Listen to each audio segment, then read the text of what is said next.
لي خبر سوغاني وصاحب لها هيد gabadhaas gabadhii la afduubay bahantay ahayd ayadii baana marka lacag adeegsatay ayadii baana caawa aarsatay xaaladdu halkaas ay maraysaa fahimo qoojana soo qortay oo cadeyntii waan haynaa beejkeeda waad geli kartaa gabadhaasaana ka dambeysay gabadhii waana hinaaso arrin khabar suugaani la isku haysto way ma garatay aye gabadhan cid iska weerartay ma jirto cid weerartay waxa weeye waa gabadhii hadda ka hor ay afduubeen lacagta ka dhaceen oo ay adoonta u kireysteen oo ay dhibaateeyeen ayaa iyadana lacagteeda adeegsatay markii maxkamadaha Kenya sharci ku weyday oo cadaalad ay ku weyday oo si walba ay u fiirisay ayay adeegsatay kaligeedna ma ahana fahimo qoojixta waa la raacin rabaa ma garatay استفعان نوح عقات هذه نوح بدن عقاته سياسي oo muddo badan waliba ku xiran siyaasadda dawladda federaalka ama dhinac walba ha noqoto ku xiran oo wax bartana waa tahay gabadhan arkaa si fiican u dhageysta waxaani wax caadi ah ma aha qiimo qoojo beejkeedii waa kan gacantan ku haynaa way soo qortay waxay tiri gabadhan waxa u geystay gabadhii hadda ka hor dacwoonaysay maxkamadda cadaalad ay ku weyday dhaysay $14,000 baa qaarna kaarkayga laga baxay waana la jir dilay filan waa laga duubay gabadhii baa caawa aarsatay afar shakoor been arinta dhacday riyaan bajaaj ilaahay baa u sacab goglay adigu si xun baa loo galay oo islaamnimada ka baxsan oo soomaalinimada ka baxsan ayaa loola dhaqmay gabadhan riyaan bajaaj ayaduna dee awal waxay ka shaqaynaysaa noocaas mar haddii la kala aarsanayo meeshan Kenyana waxa waaye waa lete pesa baliya pesa ka socoto aniga abtiliban mihi oo kale cabsanay abtiliban freeway wuxuu ka baqayaa ninkan weyn oo Soomaaliyeed oo Daarood Ismaaciil ka dhashay oo Umar Maxamuud ma jeerteen oo xirsi gaana ka dhashay wuxuu baqayaa Nairobi ka baqayaa ogaadeenku ka baqayaa Nairobi jooga ma garatay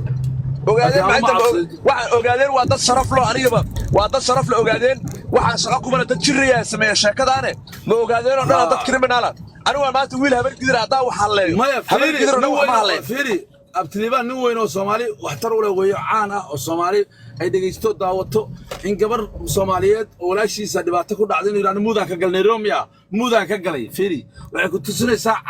cabsida haysata abtiliban arintaasna asagoo 1 million gabdhood oo Soomaaliyeed 3 million gabdhood ay daawanayaan inuu yiraahdo muudaan ka galay Romia ka dhacday muudaan ka galay tiimkaas oo mis arkeen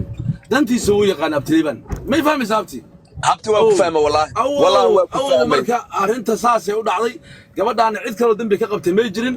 gabadhan hadda ka hor way maseertay waxay ka maseertay gabadhii qabar suugaani markay kala tageen qabar suugaani gabadhan oo Ameerika meelaha u yeertay filmaan bay isku soo duubeen way baashaaleen gabadhii marka waxa loogu yeeray gabadhii fahimo qoojeel maadeerahaayeen oo dhumaantays la ahaayeen gurigeeda loogu yeeray gurigeeda lagu garaacay laguna baartay waa la bahdilay waa la qaawiyay filan la dubtay gabadha hore ma la qaawiyay wala qaawiyay gabadha hore waa ku soo saaray darajad YouTube ka gal baan ku ri hadda waa kan aan ku akhriyo dhageyso waa kan subhanaka ya adeem oo ka warramaysay oo tiri gabadh wax ka tagtay Oslo reer Oslo ahayd gabar Bulmutrab ahayd ma garatay marka gabadhan Rayaan Bajaaj iyo Fahimo Quujo iyo gabdho kale waa gabadhii dhahaysay guri baa lagu xirtay markii daba xataa nin madow waxa la keenay Kiyati la keenay oo la yiri video la duub si aan macnaha wax ku rikaatayna ma garatay marka su'aad maxaa cad sheegayo barnaamijkaas oo daba socda waana wax ma garanaysa la fahmi karo oo meel wado ay ku dhamaan karto weey ma garatay waa gabdho kala argoosanaya weey marka anigu waxay la tahay ninkaas waa saxsan yahay sida caadiga xogta hadda sheegayo yaay maxay marka manina la isku haystaa gabdhahan oo macnaha sheekadan iyo waxaan ay socoto iyo beeftan la isku haayo manina la isku haystaa riyaan guracelo hadda reer Oslo qabar suugaani baa la saaxiib la noqotay video way soo dubtay iyadoo la siqla jirto ayagoo soo dhunkanayo way soo dubtay maseer baa gala marka gabadhan guriga Fahimo Qoojal loogu yeeray waa la gabadhaas Maxamed Ali Ben laga duubay kaamira laga duubay wala suugaani maxkamad suugaani ayaa gabadhaas xumeeyay ninka mutadil bandika hadlay maxaa qaldan ayaduna gabadha dhibaatada loo geystay ka arsanis dhaqaalay bixisay niman Soomaali ah iyo adoomay bay kireysatay saasaana gabadhan tooriye loogu dhuftay waana gabadhaasaana gabadha ka dambayso sida Fahimo Quujo ay afkeedii ka qiratay oo noo cadays soo afantima Fahimo Quujona waa lagu soo socdaa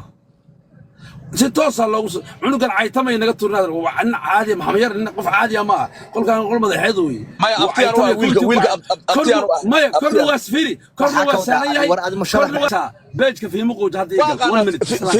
fiimo qooj waa aqaana fiimo qooj waa aqaana thank you so much abarka okay beejka gurceel waxa weydiisaa gurceelow xogta sida u fahanto gabadhii hore oo Norway ka tagtay oo promoterka ahayd oo waxa way fiidowga laga duubayay oo yarkan sharman bay YouTube ka saaysan jiray maxaa la yiraahdaa wariyaha ah uu wareysanayay ee soo fadhiisanaysay ee oranaysay dhibaato nooc walba la ii geystay intii guri lagu xirtay wareysiga adigu ma daawatay haddii aad wareysiga hore u daawan oo aad la socon barnaamijka hadda maxamed cali ka hadlayo ma fahmi kartid meesha waxa ka socda waa kala argoosi waana arrin dumar qusaysa ma garatay waa gabdho kala argoosanaya ma garatay soo sida maxaa cali So what I do is I work online and I travel full time, but I don't have an online business. I'm not a freelancer. I don't do stock trading. I don't do any of that. What I have and what allows me to do this is a very high paying online job that takes me about 2 to 4 hours a day to do, and that lets me work from anywhere. Like most people still think you need to have a fancy online business to be able to do this, which is why nobody's talking about it. But that actually creates a really good opportunity for people like me who know that you can get a job like this. So I just recorded a quick presentation on my website where I explain exactly what this job is and how you can get one yourself. So if that sounds interesting to you, click the link below and check it out. I believe you'll like it. سفيعان سك هذا وأرين وين أغرسو قفل من ها أغرسو كيس كوا علوش جاي عاد بنقول سلامة يا أنت هسا وضحية وما صنت أول ورلد على طي أو نحضي وحوات كيسن كرماه سيدا يوركو محمد علوانين صحفي وعبقري هذا الذي سي وحوين بارنتي إذا صوب حي يقرأ كيو عن أخري كدي مركان سكرون شوت كقاضي نيو واحد اللي يراد قبل عن ريان يقبلها نهرت مركو هراء واحد يسكوب بلا بينبا حرير واحد كده حي جناعسي كاسو كوكتمي وحيابها قصقص كايو قبلها أي مرصدان وقربها اللي قصوا دي بتشري لعقت اللي قصوا دري تشري قايم نيروبي أي سوق بنشرين أفارها قصقص كا أو حاجة ما دام أمريكا كده يوروب تو حيابها كيميكالها أي سن كتشرين أفريقيا اللي كانوا كونتربان وين ما لقوا قلا ها ما دام أرمها سجران نيروبي اللي قصوا دي بتشري ريان مركا وحيو أهيد دحبة يو أهيد waxay soo gudbin jirtay alaabta gabdhaha ay soo gadaan baa soo dhoofin jirtay gabdhahan kale oo ninkan maxamed cali hadda saxiifiga uu sheegayo gabadha Norway joogta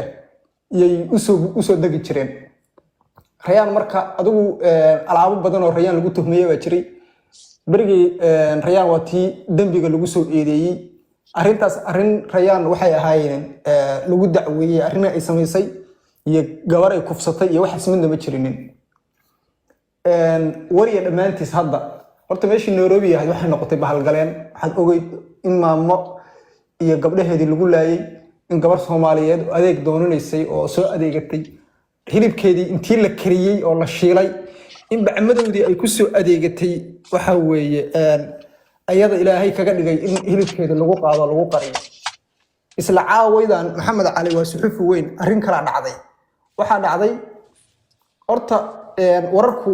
Rayaan Bajaaj intaan ka harin waxay sii sheegayaanba in maafiya kale ay qayb ka tahay oo waxa weeye arrimo maafiya ay loo kireystay gabadhaas oo waxa weeye marxaati beena inay furto awgeed sida loogu sameeyay inta kadib waxa jirta wiil maraxaana oo gabar ogaadeena qabay oo ay isla deganaayeen guri wiilkaas oo wiilasha dhalinyarada ah gabadhuna ay muddo isku xirnaayeen kadib markay is arooseen oo meel isla degeen waxa dhacday in dumaashiyaashiisa wiilka gabadhu waa ogaadeen wiilkuna waa maraxaan dumaashiyaashiisa oo godadsan oo super powerkii ogaadeenka intay soo kaxaysteen in wiilkii maraxaanka caawa magaalada dhexdeeda gabadhiisii asagoo la socday surka laga gooyay subhanaka ya adi oo surkiisii asagii la soo kala qaaday waa within 1 hour ago hadda isoo gaaraysa 1 hour ago bay dhacday caawata isla Nairobi waa arinta Rayaan baa horeysay hadda ay dhacday tana dhageyso wiil maraxaan ah oo dhalinyaro ah oo maraxaan waliba ka sii ah hawraarsame oo gabar ogaadeena qabay oo waxa looga shakisan yahay gabadhii ma xogaa ma muran baa ka dhaxeeyay ma arrimo waxa ka dhaxay family ah lagama sheekeyn karo wiilal dhalinyaro ah oo hubaysan oo baangada wata oo tuuriyaal wata arrinta rayaan marka ay soo shaacbaaxday ka bacdi asagoo oo jacaylkiisa dating la sameynaya waliba supermarketka magaalada ka adeeganaya yaa rag wajigu u duuban yahay u soo galeen gabadhii waa laga reebay asagiina hortiisa ayadoo marayso dadka dhexdiisiiba inta anuunka laga gooyay waxaa la ii soo diray sawirkiisii iyo surkiisii oo kala go'an bismillaahi raxmaan hadda waa ilaahay samaystaan ku dhaartay sawirkii iyo madaxii iyo dharkii iyo halkaa yaala iyo surkii iyo soo jeedo halkaa hortaa wadada yaala waa weligay dhacdo aan weligay qof bil aadan surka laga gooy weli ma arcaaw ka hor marka arrintaasna waa jirtaa iyada laftirkeeda insha Allah inaan ka hadashaan baan u malayn doonaa ilaa birri haddii soo gaadhay snapka ku arki doontaan waa inta caawa haminimada marka awow 2025 intaana gaarin ma waxaa sanadka cusub wuxuu noogu dhalanaa hadduu ilaahay caafimaadna gaarsiiyo horor ma noogu dhalanayaa 1991kii miyaa Nairobi laga bilaabo marka sheekadii taas xalay bay ahayd tan waa caawa taa xalay bay ahayd meesha kawaan caadiya noqota markee taa xalay bay ahayd lagu dilay isla caawna wiilkana lagu dilay miyaa ها عاوي ميدان وعاو في دتكي وبعد الشائق كبعد ميلهاس وردتكان waa dad jirri aan kuri jirri waa waraaba kuri lacag la isku adeegsanaya fiiri naag haday dukaan naagahan labadii weegna daamanka baran labadii weegna daamanka umareys inay hadda umul ka soo baxday naag walba dukaanka kiimikada ku gadaysa midda kale ma arki karto waxay leedahay dukaankeeda waa dad ilaahay cadow iskaga ma dhigin laakiin cadow isku noqdeen qof walba irsaaqadiisa ilaah baa qora aniga caawa dad ay daawanaya qolalka kale kombiyuutar fiiga baabuur canda meediyalayaala oo fuse baan atii la soo gataa lagu xiraa kombiyuutarada laakiin anigu dad nool oo ilaahay i jeclaysiiyay anigu nin waxaan ahay daarood iyo hawiye labadaba waa ka dhashay labada dhibka ugu badan oo Soomaaliya wareejista way marixaano curadkii daarood aniga hooyaday macaan dhalay oo reer dalo reediyo reer xasan dhuuxa ogaadeen abtiyaasha hooyal dhashay dhaleen ayada kale waa ogaadeen reer Cabdillah aniguna wiil caayro raay Allah iska dhalana hadduu qof laan dheernimo TikTok ku sheegta anaa sheega kara haddaan gada iyo gorbaar iyo luuq ilaa kilinka shan haddaan tago nin waxaan ahay daaroodkaas waaridi u yihiin hawiyana anaaba ka dhashay dhinacaasna marka anigu cadaaliyan qolkeyga uga hadlaa gabadha